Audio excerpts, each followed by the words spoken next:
In the red earth town of Ayetoro, where the evenings smelled of wood smoke and mango leaves, lived a young woman named Zainab. She was not the loudest in the market, nor the softest in the mosque. But there was something steady about her, like a river that knew its path.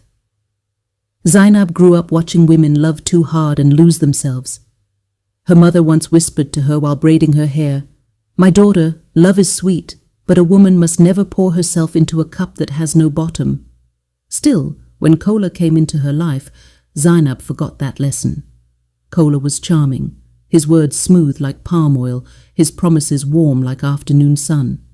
He liked Zainab's laughter, her patience, her strength, but he loved himself more. He came when it pleased him, disappeared when it didn't, and returned with excuses wrapped in smiles. Zainab waited. She called. She adjusted herself to fit into the spaces he left.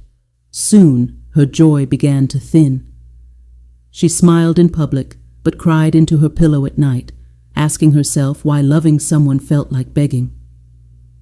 One evening, during the women's gathering under the old baobab tree, an elderly woman named Mama Ifa looked at Zainab and said gently, "A flower does not beg the bee to visit. It blooms, and what is meant for it will come." That night, Zainab stood before the mirror and truly saw herself, not through Kola's eyes, but her own. She saw a woman of depth, of culture, of quiet fire. A woman who carried generations in her blood and prayers in her heart. The next time Kola disappeared and returned casually, Zainab did something different. She smiled, not from weakness, but from clarity, and she walked away. The silence that followed was frightening at first, but soon it became peaceful.